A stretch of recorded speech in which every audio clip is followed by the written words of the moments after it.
Hello, greetings.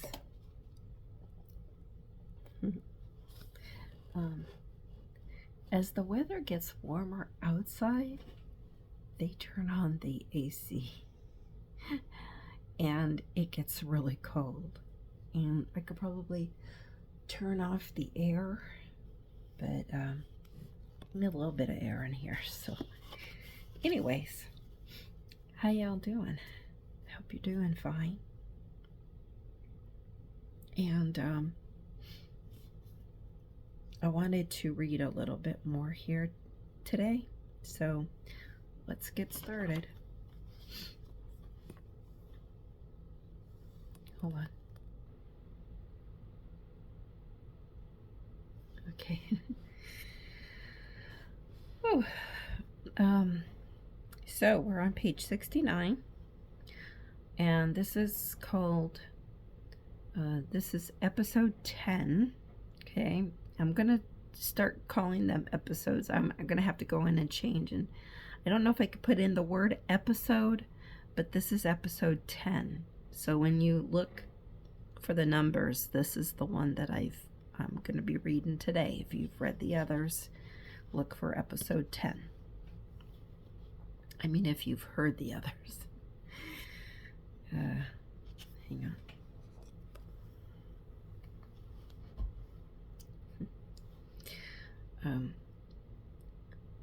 Log Journal, Dr. Star Ambers.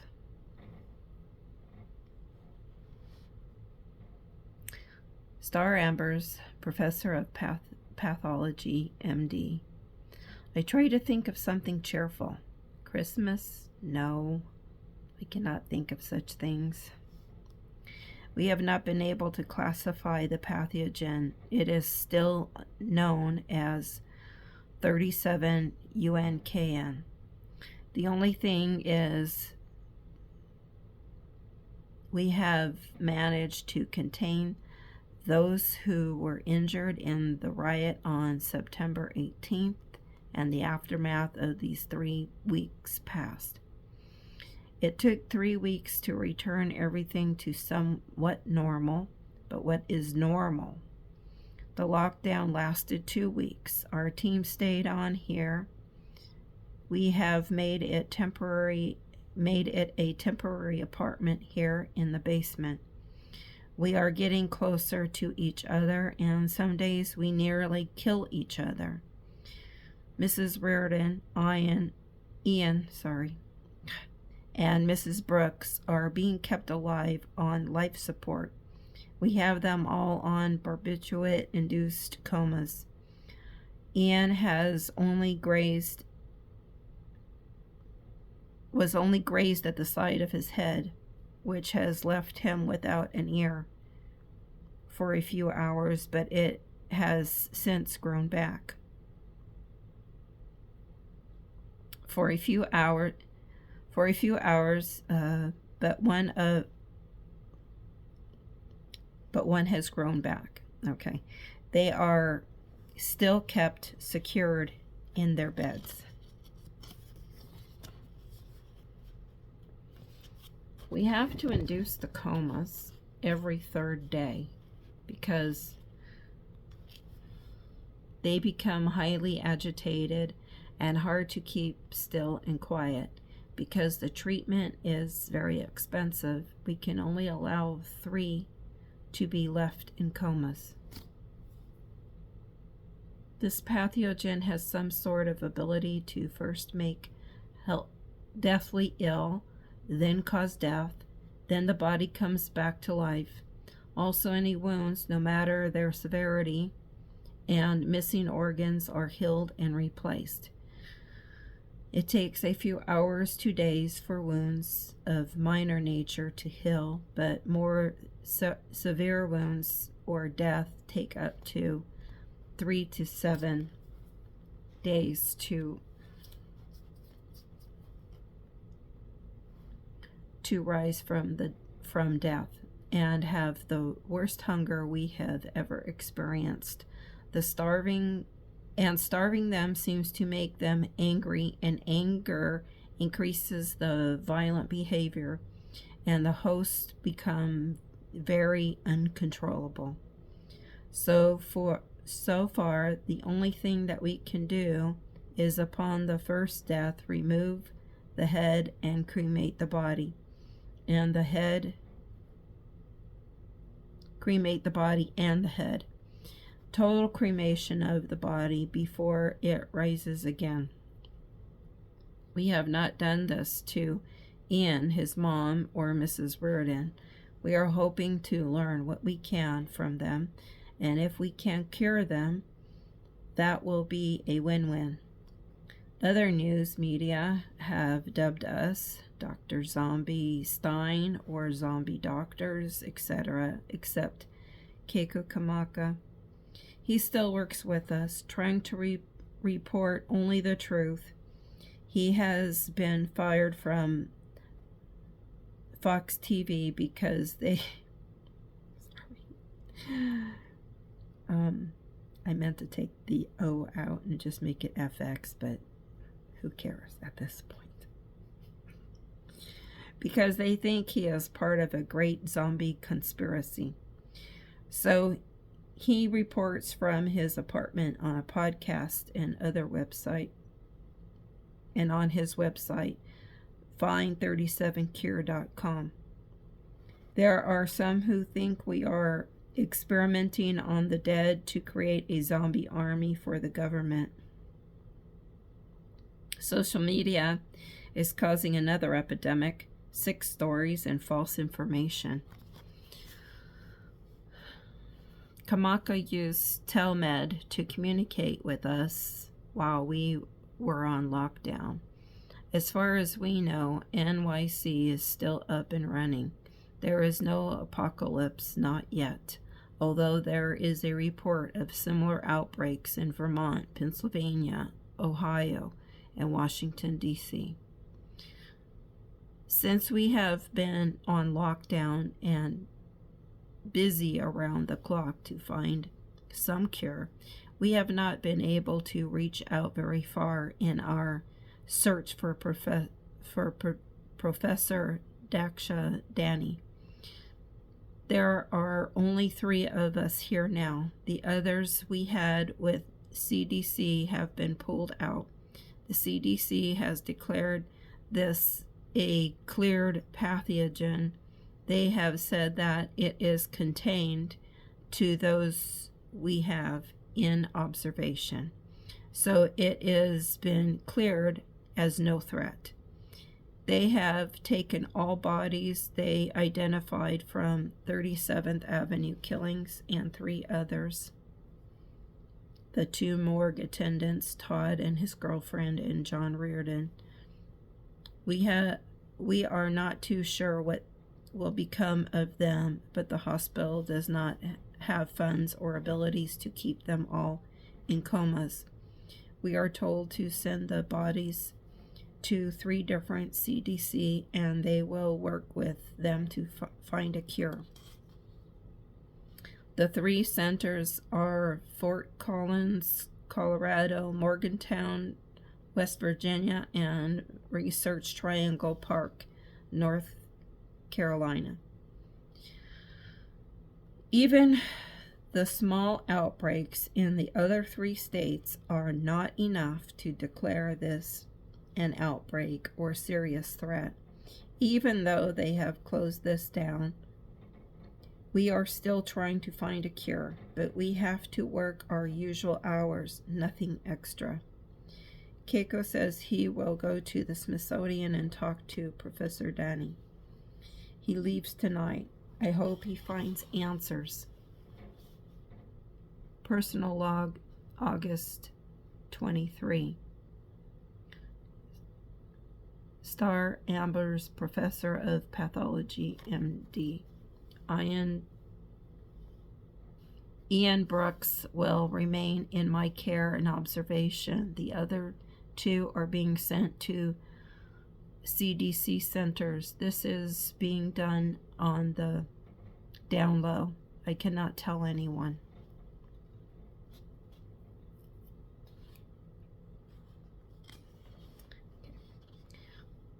Prologue, Part 4. Entry 15, Year of the Djoser, 2006-69. I have told Hepaphroditus about the spider becoming reanimated. She is very excited and wanted to see this herself. I again stab her with a needle for my great wife to see. I waited to see her reanimated within moments. She does not seem to suffer any ill effects. This is outstanding news. I create another draft. This one, enough for two. My love and myself. We plan on taking it together and then arranging for the end of Djoser. If we are found guilty, we will be killed, but come back to life and live forever as equal rulers. Entry 16, Year of the Djoser, 2669. I have sent the elixir to my lover. She will take her dose at midnight on the morrow, and I will take mine. At last our lives will be complete and indestructible. I have told her to have no further contact with me until after we hear the Djoser's death, arranged by her most trusted men to be seen as an accident during his campaigns against the Asiatic peoples in Canaan.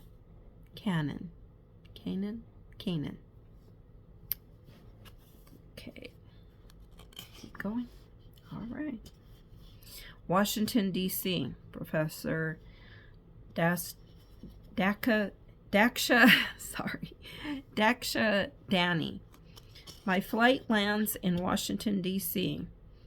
I take a taxi to 10th and Constitution Avenue, heading to the Smithsonian straight away to meet with Professor Daksha Dani. I want to talk to him and see if there will be a need to stay overnight. He knows I am arriving. He has been hard to get a hold of, but I managed to get an email answer from him. Dr. Ambers and I agree that I should meet up with him in person. I found the eternal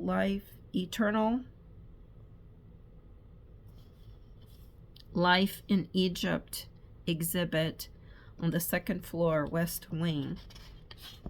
I head to the information and main desk and tell them who I am and who I have come to see.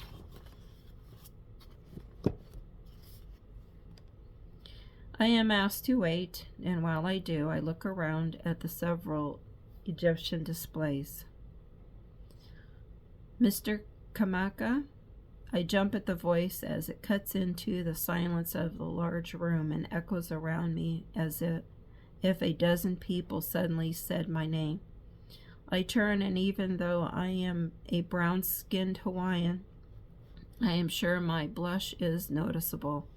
At least my cheeks feel warm. A man close to my age who is dressed in a suit but covered in lab whites that are anything but white, prepares to shake hands with me. He has an apologetic look, but says nothing. Professor Dani? Let us get some food. It is my break time, and I must talk and eat. I hope you understand. I agree with him, and we walk to the cafe located nearby. And since it is a nice day weather-wise, we sit outside at a table away from all the others.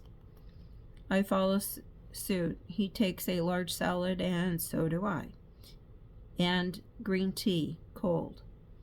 I see and feel by his expressions that he would like to hear about Mr. Ian Brooks. So I told him that on the 17th of September, Mr. Brooks came to the NYPD ER to ask for help for flu-like symptoms, but during his routine examination, he was pronounced dead. Dead? Yes. And then he came alive several hours later, and it is presumed he attacked 2 attendants in the morgue who also went missing. But he was found later, and he attacked his mother on the steps of the hospital, where he was shot in the head. But he and his mother and another woman are kept in morphine comas. Professor Dani looked as confused as I felt the first time in all of this, the first time all of this was told to me. But there was something else about his face, a desperation in his eyes. But has anyone found the SD cards he had? There it was, the SD cards. Nothing else about Ian or his mother, just straight to the SD cards, the ones we could not get into.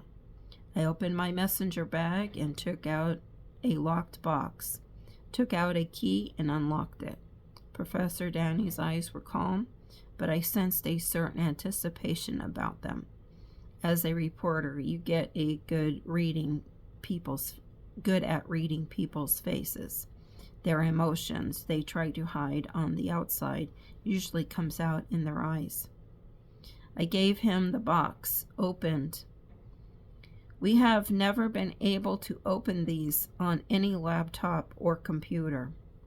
I am indeed grateful to you to bring these to me. They are very important, and I thought Mr. Brooks took off with them to sell them for more than I offered. My turn to look strangely puzzled. You seem to have a keen interest in these SD cards. Do you mind telling me why? The photos are a log of all the work I found in Egypt. Of what? I cannot tell you. It must remain with me for now. Thanks to God that the photos were not lost or damaged. I was puzzled by the lack of empathy for the loss of Mr. Brooks, and that the photos seemed to so important. I'm sorry. Do you know or understand the seriousness of our needs? Several people have contracted some sort of illness from Ian Brooks, and we need to find a cure. He and his mother and another woman are all being held in morph comas, so they do not harm anyone, and until we can find a cure for them. Well, as far as I know, there is nothing in the photos that has anything to do with any pathogen or illness. His look was calm, and he had nothing to hide. I have not gotten ill, so perhaps it is something else. I have not heard from him, and I am sorry he and 2 other women are in comas, and for the people who have died, but this is 15 years of work. The photos are my proof for funding, which I need to get approved soon. I do not see any relationship between me, my work, and this mystery virus. I could understand him now, that he admitted some empathy for the dead and gravely ill. We finished our food in silence. People are hustling around us, and we need to finish and leave this area. I reach for the lockbox and SD cards, but Professor Dani puts his hands on mine. I need those, is all he says. I think it over. I do not know if they are his or if it is safe to give them to him. In a very stern tone, he continues, I must insist that you leave them with me. I have proof that I paid Mr. Brooks for these photos. Also, I wired him the money before he left for the States. Technically, they are mine. I have a signed copy from him. He pulls out a receipt for the photos and discs taken by Ian Brooks. He goes right into why he needs them. I have been working on this theory, and the photos are needed for the thesis to send in a proposal and get money back that I paid Mr. Brooks in advance. Half for what he did, and also for more photos. He was coming here to finish all the photography, but now I need the money for a new photographer. I understand him, and I have no argument there. A legend has been told since 1940s of a bastard child and scandal in the Djoser's marriage to Epiphanes, and Imhotep the polymath to Djoser. Well, how did Brooks fall ill? I asked him. I never knew him to be ill. He was quite well the whole month. We were working here. No signs of illness whatsoever. We worked very closely in the cave. If he fell ill, I would have too.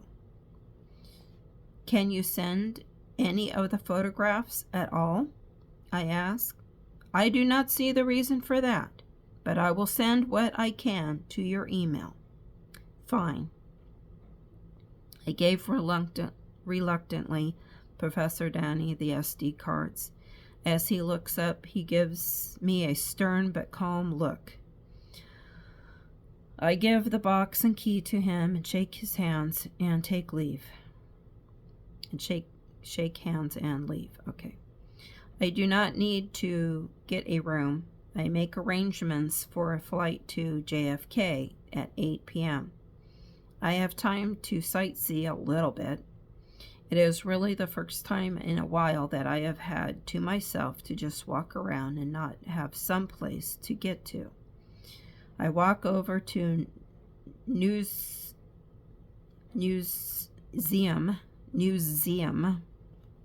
near the corner of 16th and Pennsylvania. After a while of looking at interesting historical events and technology, I take a long walk over to Potomac Park beside Ohio Drive along the shore. I stretch out under some large willow trees and enjoy the view. I drift off to sleep. Before I know it, I am woken by some mild rain. I see the time, nearly 6 p.m., and I'm going to have to catch a cab to College Park Airport.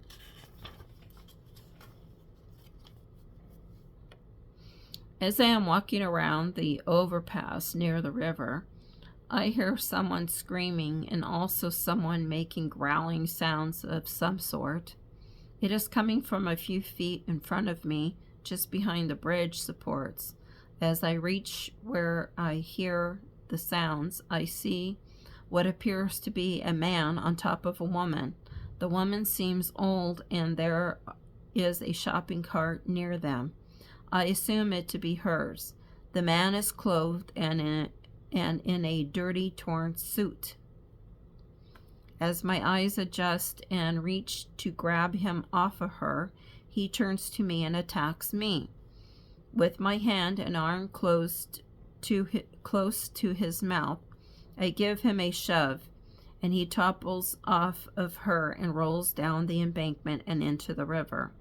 I call 911 to get assistance for the lady who is unconscious, as well as the man who does not seem to be swimming or splashing about. The 911 operator tells me not to assist the man. They are sending help and they will deal with him. The EMT that arrives attends to her first, but she has lost a lot of blood from the gaping throat wound. The police take my statement, and I have to explain a lot of things, and I am wondering if I will make my flight or not. They have found the body of the man who attacked the lady is pronounced dead, and so is the attacker. And I explained that I have an 8 o'clock flight, and is there anything else I need to do? I am cleared to go. My old ID badge still gives me perks, even though I have been fired by TVFX News. One of the cops offers me a ride to the airport. I thank her, and we are on our way. Going quite long here. Almost done, so just hang with me. As we reached out, she starts to ask me questions like, one of the cops is taking him to me. I got lost there for a minute.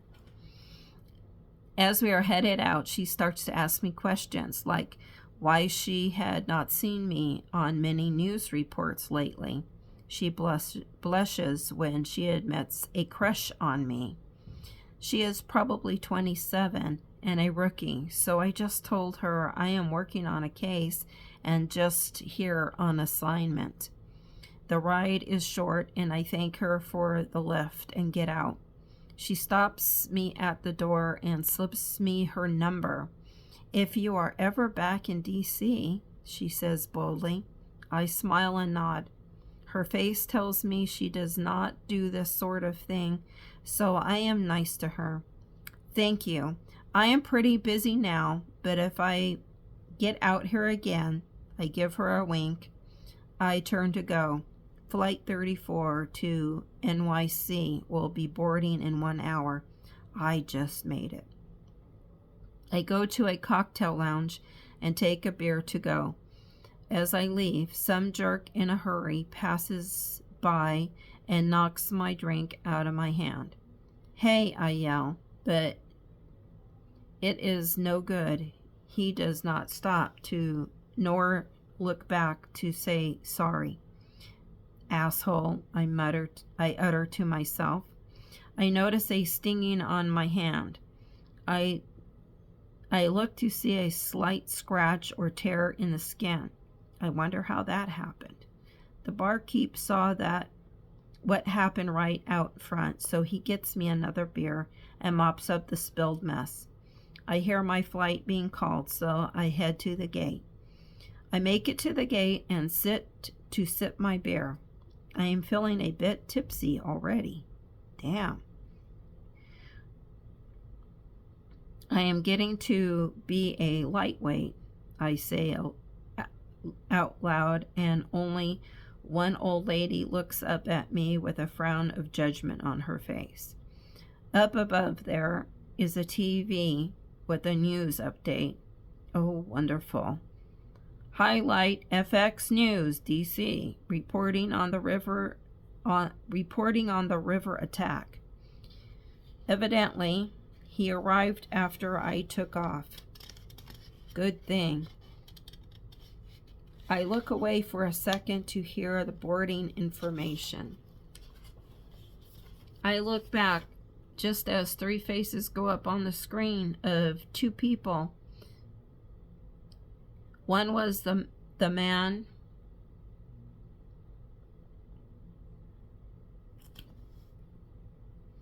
Okay. One was the man, and the lady are reported missing. WTH, I think. Missing. They just found him in the river. The sound is down, but the CC is on, and it says that 2 people were reported missing a few weeks ago, and that man, identified as Judge Raylan Maynard, was pulled out of the Potomac River today after attacking the lady, who is also now missing. More would be reported as it surfaced. They did not identify the lady. My flight is boarding just on time. I am feeling warm and dizzy. I sit down and get comfortable. As soon as we are in the air, I ask for ice water. I sip my water and feel a relief, but soon my stomach wants to get rid of the beer I drank, so I make it to the restroom just in time. I try to clean myself up, but the plane takes a few more bumps. It is only an hour flight, so I tell myself to go and sit in my seat and take it easy. I'm imagining too much.